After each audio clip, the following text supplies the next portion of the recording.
Oi, eu sou a Leide do Haru e sou também especialista em propósito para pessoas e negócios. E hoje a gente vai falar de um tema muito importante para a vida das pessoas e para a vida das organizações, que é o burnout. Mas antes da gente entrar especificamente no burnout, eu queria contar para vocês um pouquinho da minha história. O burnout, eu experimentei o burnout há 12 anos atrás, quando eu trabalhava numa grande empresa de consultoria e era apaixonada pelo que eu fazia. E eu fazia muito bem feita as coisas, tinha muita energia para o trabalho, até que um dia eu fui arrumar a mala e na hora de arrumar a mala minha mão começou a tremer. Quando eu cheguei no quarto do hotel eu comecei a chorar, eu estava em processo de burnout. E naquela época isso não era famoso, as pessoas, que conviviam comigo, seja na família ou colegas de trabalho, achavam que era corpo mole, que era preguiça. Eu sentia um cansaço fora do normal, a minha capacidade mental diminuiu pela metade ou menos do que isso. Eu ficava irritada muito fácil, eu não conseguia dormir. Às vezes eu sentia uma certa letargia com as coisas. Ou seja, eu estava completamente desequilibrada, muito sensível, eu não conseguia ficar em ambiente muito tumultuado, com muita gente. Isso podem ser sinais do processo de burnout. E o que é o burnout? O burnout ele é conhecido também como síndrome do esgotamento, e ele foi identificado em 1970 pelo médico alemão, que o nome é super difícil de falar, eu vou colocar aqui na tela para vocês saberem. E recentemente ele foi incluído como uma doença ocupacional, que envolve o trabalho e o coletivo. Então o burnout ele não tem a ver só comigo, ele tem a ver também com o sistema, com o coletivo.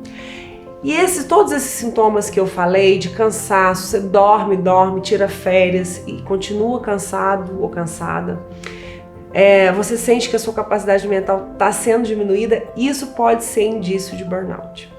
E por que o burnout acontece? Geralmente, o burnout ele acontece com pessoas que gostam de ajudar e se doam muito. Então, profissões como médicos, dentistas, professores, bombeiros, consultores, jornalistas, são pessoas que trabalham muito, doando o tempo todo e às vezes, por estar em contato com tantos problemas, esquecem de si. Mas o que o burnout tem a ver com o propósito, Bom, isso é uma coisa que daria para fazer um vídeo aqui de 2 horas para a gente falar sobre isso, mas eu vou falar de uma forma bem resumida para que você possa entender. Muitas vezes a gente nega a nossa intuição, aquela voz falando assim, faz isso, faz aquilo. E às vezes a gente coloca um foco exagerado no trabalho e não quer prestar atenção em outras áreas da nossa vida. E a gente acaba trabalhando de uma forma descabida e se desgastando muito. É como se a gente fosse um corpo sem cabeça. Quando a gente tem um comprometimento muito alto e não sabe o sentido daquilo, o propósito daquilo, a gente acaba se desgastando, porque a gente coloca toda a nossa energia num cenário que pode gerar muita frustração. O burnout ele atinge também pessoas perfeccionistas e pessoas que têm necessidade de reconhecimento. Gente, preste atenção, se você for perfeccionista ou se tiver essa necessidade de reconhecimento e está trabalhando muito mais para ser reconhecido do que por um propósito, você pode estar num cenário de burnout. Então presta atenção nisso. O tanto que você está colocando esse esforço no trabalho e se isso você já não está no processo de burnout. Porque o processo de burnout ele demora em média 1 ano e meio para aparecer, para explodir. Mas esse cansaço que você já está sentindo, essa capacidade mental sendo diminuída, já pode ser um sinal. Então procura um psiquiatra, procura um especialista o quanto antes para te ajudar. Peça ajuda. E o que é importante para reduzir o burnout? Eu vou falar aqui um pouquinho, tanto para a pessoa quanto para a organização. Para a pessoa, é importante ela reduzir a ansiedade. Autocuidado. Autocuidado significa proteção contra o burnout. Então, se você dá conta de trabalhar só 8 horas por dia, trabalhe 8. Se você dá conta de trabalhar 6, trabalhe 6. Não passe dos seus limites. Reduza a ansiedade. O burnout, ele vem por um excesso também de pensamentos negativos e coisas que aumentam dentro da sua cabeça. Cuide da sua alimentação. Nós somos repetidamente o que fazemos e o que comemos. É muito importante a gente praticar atividade física e ter uma alimentação balanceada. Mas o mais importante disso tudo é saber o propósito, para que a gente está fazendo aquela atividade. Por mais simples que seja, a gente precisa de entender o para quê, o motivo, algo mais, a causa de estar fazendo aquela atividade. Isso vai te gerar mais engajamento e mais força no seu dia a dia. Autoconhecimento. Um ponto muito importante para a redução do burnout. Quanto mais você se conhece, mais você se posiciona melhor, mais clareza você tem e mais você evita esse condicionamento. E falando um pouquinho agora para as organizações, a gente precisa de tratar a causa. Não adianta a gente só afastar um funcionário ou ter algumas ações coletivas de melhoria no sistema se a gente não trata a causa do burnout. Então, muito do burnout vem de uma pressão da primeira linha de direção. Como é que isso está acontecendo no coletivo e no ambiente?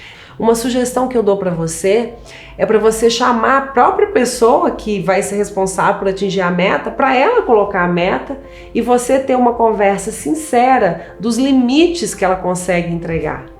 É muito importante que essa meta seja compartilhada, que ela seja aceita por quem vai executá-la. Um outro ponto importante para a organização é eliminar a liderança tóxica. A liderança tóxica é um ponto muito crucial para gerar o burnout. Afinal, quando você é humilhado, quando você se desgasta, quando você é menosprezado, assediado, você gera uma insatisfação enorme com o seu trabalho e você precisa tomar conta da sua felicidade.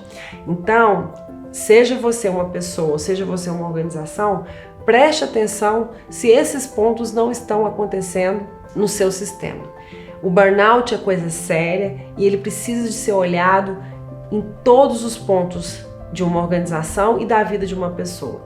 E muitas vezes a pessoa trabalha numa organização que é super flexível, que super ok com essa questão de metas, mas a própria pessoa se cobra. Então essa autoexigência e essa autocobrança volta para você. Tudo parte de dentro. Lembra que se você cede à pressão externa, é porque o seu interno também não está forte o suficiente para você entender como lidar com essas relações. Mas tenha uma conversa franca com seus líderes, com seu RH, com você mesmo, com a sua família, do que está te incomodando e gerando tanta ansiedade e tanta sobrecarga de trabalho. E o ponto mais importante para eliminar ou diminuir o burnout, fora todos os tratamentos com médicos e consultores e especialistas, é trabalhar a troca, o coletivo. Um dos livros que eu mais amo na vida se chama Dar e Receber. Quem convive comigo, nos cursos, palestras, treinamentos, consultorias, eu sempre falo deste livro, que chama Dar e Receber. Este livro me ajudou muito na época que eu tive o burnout a entender como sair disso e principalmente como sair disso com o mínimo de medicamento, com o mínimo de interferência externa, sempre trabalhando a minha mente e a minha autoconsciência. E sabe qual é uma forma incrível da gente reduzir o burnout, que o Adam Grant dá até essa dica no livro? É ajudando. Os doadores, quando eles ajudam, eles recuperam a energia. Mas tem que ajudar para as pessoas certas, para as pessoas que realmente precisam de ajuda. Então, se você acha que você se encontra nesse processo de burnout, eu te convido a fazer caridade, fazer projetos sociais, ajudar verdadeiramente quem precisa. Você vai experimentar uma energia incrível de gratidão e de troca coletivo. Tira um pouquinho o foco de você e coloca o foco na felicidade do outro. Você vai se surpreender com o que vai acontecer com você. Se você gostou do conteúdo e gostaria de melhorar a sua energia, entender um pouco mais sobre burnout, acesse as nossas redes e dê muitos likes no nosso vídeo e compartilhe com o maior número de pessoas possível. Um beijo!